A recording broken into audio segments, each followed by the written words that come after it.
Louisiana-style red beans and rice, oyster and artichoke bisque, Louisiana jambalaya. Welcome to Dishing It Out Louisiana Style. I'm Angela Bertone, your host. In Louisiana, we love to cook, we love to eat, and we love to talk about it. In Louisiana, we not only cook with our hands, we cook with our hearts. Some people call that Southern hospitality. We call that a way of life. You know, Louisiana is known as the melting pot or the gumbo state, with all the cultures and the varieties of food that we share with one another. And that's what Dishing It Out Louisiana Style is all about, is bringing those different cultures to you. However, today we are going to go very traditional with red beans and rice. We're going to be putting a ham bone in our red beans and rice and sausage. And we're also going to go a little bit non-tradition and go with a pork tenderloin. We have our 3 words today for our food for thought, or our food for the soul at the end of the show. Those 3 words are beans, pork, and corn. So keep that in mind. We're going to get started with putting our beans on, and we're going to start out with our vegetables, and we're going to put some hot oil in our pot. We're going to be using a pressure cooker, and that's for the sake of time, because red beans do take about 2 hours to cook. I've soaked my red beans overnight. I'm going to let you look at these. The word beans means to gather. So just like you would gather them in your hand, we're going to have those ready for you. We're going to go ahead and get our sausage in the pot to fry. And this is a lean, mild smoked sausage, but it's lightly smoked. Now, even if you use a crock pot version of red beans, I would still recommend that you pre-fry all of your ingredients before you incorporate into a crock pot. There goes the sizzle. And we're going to go ahead and get our onion diced. We're going to dice our onion for you in large chunks. And the reason for that is I don't want my onion to completely be disintegrated into my beans. I want a little chunk of the onion left.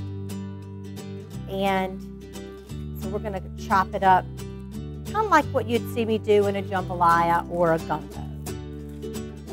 Now I'm going to go ahead and put these in as well. I don't like boiled onions, so that's the reason I recommend that even if you're using a crock pot version, go ahead and fry those onions up until they're translucent so that they have a sweeter flavor as opposed to just a boiled onion taste. Okay, let's talk about our our ham bone for a little bit. Tradition has it that years ago when red beans became a Monday tradition, it was due to the fact that on Sundays it was typical to have a ham, and they would take the bone that was left over from the ham and they would incorporate it into a pot of red beans. And the reason the women typically had Monday as their red bean day was it was also a wash day. So they didn't have time to go out and scrub on the scrub board and hang the clothes out and do all those chores at the same time that they were in the kitchen. So red beans became a Monday traditional dish in Louisiana so that the women could get their chores done as well as have a good hearty meal for their family when they came in. So we have a ham bone, and then I also have some ham pieces. Let me set this over here. I'm just going to chop up the ham pieces, leaving the fat in there. One of the things that the ham is going to do to our beans is it's also going to kind of cause it to gel. And as soon as those onions are fried a little bit, I'm going to go ahead and put my beans, my spices, and I'm going to show you how we use this pressure cooker. Okay, our meat and our onions have browned, and we've created that sticky bottom on our pot, which is going to give us some really good flavor. And that stickiness is caused from the caramelization of the blood from the meat as well as those onions. So now that we have that good and brown, I'm going to turn my fire down, and we're going to add these beans, which I've soaked overnight. So we're going to go ahead and put these in our pot. One of the things about Louisiana, we make cooking our own. We want to encourage you to do the same. So I'm going to use green chili. I'm also going to add about just a couple of handfuls of sliced okra. So I'm going to go ahead and put my okra. Now I'm just going to cover the beans with my water. And the reason for that is they've already soaked up the water from overnight. I'm going to put some, this is a cayenne hot sauce. This is my granulated garlic, and I'm going to go a little bit heavy on the garlic. this is my little secret ingredient I tell you about. This kind of has a celery flavor, and since I don't want celery in there, I'm going to put just a touch of curry, and I'm going to put it in my hand so that I don't overpower with curry. And I want you to see just how small of an amount. It's just a touch. If I didn't tell you it was in my beans, you would not know it. It's not going to be overpowering. Now we're going to put some black pepper. I am going to salt, and I'm going to go a little bit light on the salt of what I think it would need because of two things. The ham, the bone, as well as the sausage are all salty. So whenever the gravy is completely done, I'll taste it. If it needs a little salt, we'll add it. So I'm going to salt it a little bit. And I'm going to put a secret ingredient that a lady that was a really good friend of my mom's. Her name was Callie. She used to put sugar in her beans, and she made some of the best red beans. You just have to be careful. I wouldn't even put a teaspoon. I mean, that's just a really small amount. You don't think it's going to make a huge difference in the flavor. But my mother always taught me that when you put a little dash of something, it does something to your palate to open up your tongue for the flavors to kind of be incorporated once it's in your mouth. So just a little tiny bit of sugar. Okay, let's get our bone in here. Mash it down on top. We're going to get our lid to our pressure cooker. The pressure cooker, we need to make sure that the seal is lubricated or oiled. So this right here, if you've watched me, you've seen me keep my cup of liquid gold. What this is the fat from cooking bacon. But I'm going to use it today to actually lubricate my, my seal here, gasket.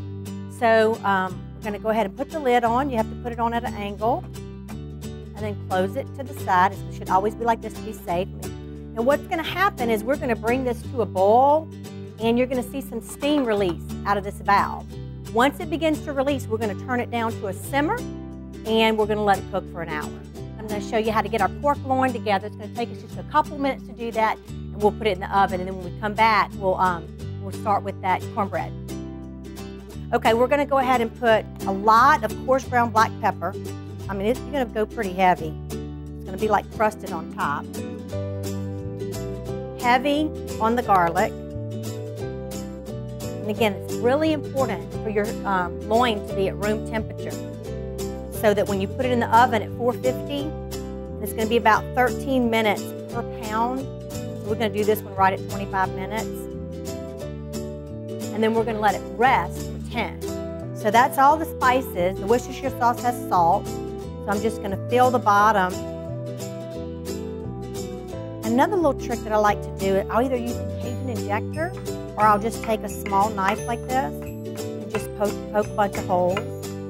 But you can let it marinate at least an hour or so on the countertop at room temperature with all of these spices so that they really get into the pork roast. All right, see how easy that was? It took us, what, all of 2 minutes to put it together? So we're going to go ahead and take a commercial break. When we come back, we'll get this in the oven and get our cornbread going. Be right back.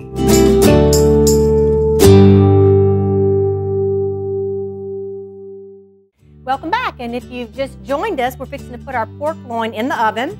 And so we have our spices of coarse ground black pepper, heavy granulated garlic, brown sugar, and Worcestershire sauce. We've poked holes in it, we've rubbed it, and it's at room temperature. We're placing it in the oven at 450 for 13 minutes per pound, and I hear my pressure cooker going. We're going to turn that down real quick so we don't have trouble. Put this in the oven, and we'll set our timer for, we're going to do it 26 minutes. Okay, I heard my pressure cooker going, which we talked about a while ago. Remember I told you I didn't want to see the steam coming out the edge of the pot? I'm going to just barely move my lid. Don't move it too far away from the handle because it's under pressure, but there we go, it's sealing. Saw that? You can hear the steam release under the valves, which is what we want. So I'm going to go ahead and put it down to medium to low heat, and that's going to cook for right at an hour. It's going to be really good. I'm going to dice up some green onion tops. We're going to dice up just a few and have it ready for you. Now we're going to get ready our cornbread.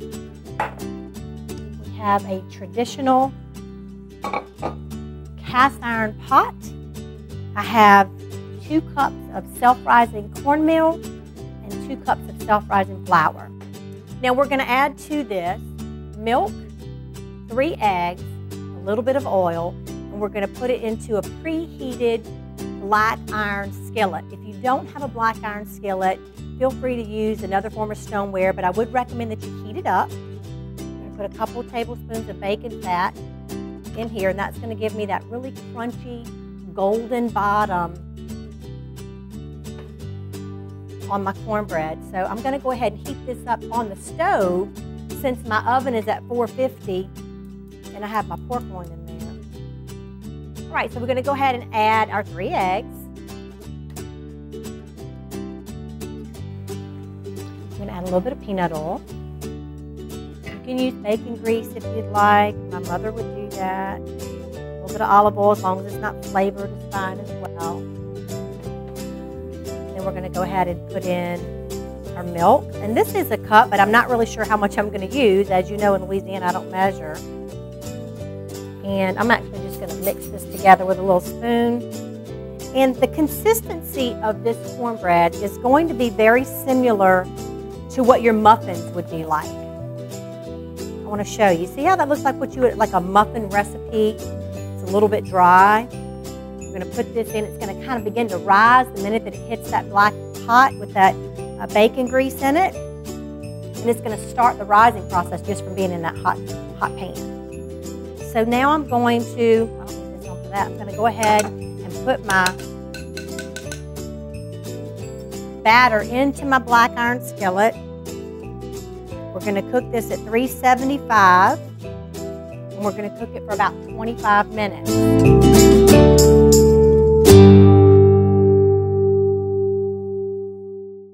All right, you guys, let's take that pork loin out of the oven and put our cornbread in. It's not a bad idea to use a thermometer to get the temperature of the pork exactly like you want it. And you could even do it a little bit below your desired temperature, which is going to be between 160 and 170, because it's going to continue to cook as we let it rest. So I'm just going to leave it right here, off to the side, praying I don't burn myself. While we get this cornbread in the oven, we're going to turn our temperature down. Okay, we turned it down to a 375, and we're going to put it on 25 minutes. All right, now there's a little trick I'd like to show you about cooking rice. Believe it or not, in Louisiana, we don't always steam our rice. And I thought it was common knowledge, but I've met quite a few women who didn't know that you could actually boil rice, time it, strain it through a colander like you would a pasta, and you can have perfect rice every time without having to steam it. So I've got my water here in a pot. We're going to put salt and a little bit of oil. We're going to bring it to a boil. Okay, I have 2 cups of long grain white rice. And the reason we time our rice is because we want our rice to stay firm, not mushy. And my husband can't stand mushy rice. So as long as he has teeth, we're going to keep timing it. So if he ever loses them, then we don't have to worry about that timer. But we're going to get the water coming to a boil. We'll put our rice in. We'll time it for 18 minutes, and we'll strain it up just like we do pasta. Okay, the water's boiling. We've got, remember, salt, a little bit of oil, long grain white rice.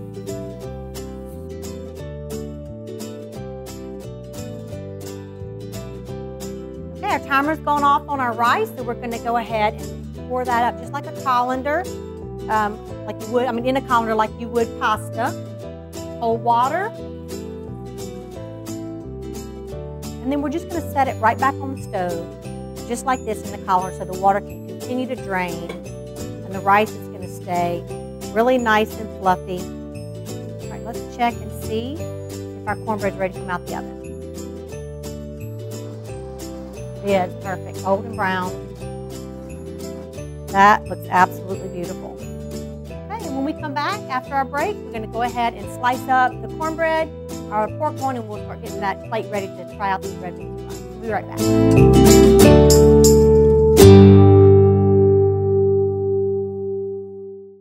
All right, we're ready to take our pork loin. And this is a tender filet pork loin that we've roasted. It's going to be a little bit sweet. It's also going to be tangy. We've let it sit for about 15 minutes. We're just going to slice it very, very thin. You can see where I've poked the knife into the roast. Let me see if I can pull this out for you. There you go. Let me move this out of the way so you can get a good shot of that. So you can do the same thing with a Cajun injector. That flavor gets down in the middle like that. It tastes really good. And you know, the first time I ate a roast like this, it was a little bit pink, and I was scared because it was pork.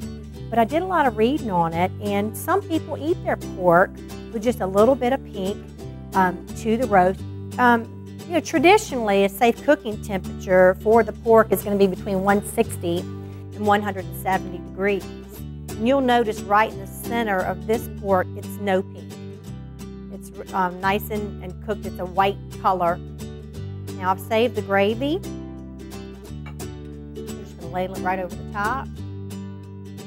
And this gravy also makes really good, like tomorrow, if there happens to be any left, I'll take some onions and some garlic, celery, bell pepper, and I'll fry it down in a little bit of olive oil, and then I'll put this juice on top, and that'll actually be what we'll put on our po' boy when we eat it, if we happen to have any left, but a lot of times there's nothing left to it. So make sure you always cook your pork to a safe temperature before you serve it to your family. You definitely don't want anybody getting ill from undercooked pork. Okay, so let's go ahead and move our cornbread into the scene for you. And this pan is really, really hot. I'm going to go ahead and slice it kind of like you would a cake. It's really crunchy, which is what you want. And this is almost like a dessert in some places. When I was a child, my grandfather used to take the homemade cornbread left over, and we actually ate it for cereal. So he called it the first real cornflakes, and we would put it in a bowl, salty cornbread with milk, no sugar, and just eat it with a spoon just like you would any other cereal. So that looks perfect. Look at the bottom, how crunchy. You can see the little pieces of bacon from the bacon drippings that we put in there. That's what these little dark pieces are. So I'm going to go ahead and just cut a little piece off of that. Put some butter on it. It's falling off because the butter knife is so hot. Okay, so our food for thought for today, our food for our soul. Remember, we had 3 words. We had bean, we had pork, we had corn. And the bean went together. Remember how we gathered all the beans together? The word pork means to roll in the mud or to be indecisive. And corn means hard outer shell or to crush. Like we had to take the corn, dry it out, and crush it in order to make cornmeal so that we could make cornbread. So how can we tie all those things together? Well, you know, there's a lot of times in life where we do feel like things crush us. Maybe a death in the family, maybe a lost job during hard times. So what can we do with that? Well, you can't escape it. It's not going to just disappear. But you can take those crushing times in your life, mix it together with the right ingredients like compassion, maybe relationship, understanding, which would be the word being, which is to gather. So you know, gather with yourself and around other people that love you, like a good support group. And then instead of rolling back and forth with why is this happening to me and being undecisive or maybe confused, find purpose in it. Because you know what? In life, we can always find a silver lining somewhere. So hopefully that food for thought, whenever you put together a nice pot of red beans and rice and a pork loin and cornbread, you can think about if it's not yourself going through hard times, need a support group, find somebody else who does and take care of them with a little Southern hospitality. Okay, let's take our red beans now. We're going to turn our pot off. And I'm going to show you how to release the steam from your pressure cooker so that you can open the pot and not injure yourself. Definitely never used one. Completely read your instructions before you begin to even cook with a pressure cooker, or don't use one at all. Because there's no way I could go over all the safety tips with you in an episode like this. So the release valve here, you can hear the steam. You just touch it. So you're going to want to turn your pot off, let it completely cool until there's no steam left coming out. And so we'll let this cool, and as soon as it cools down, we'll come back, we'll remove the lid off of it, and we'll plate up the red beans and rice.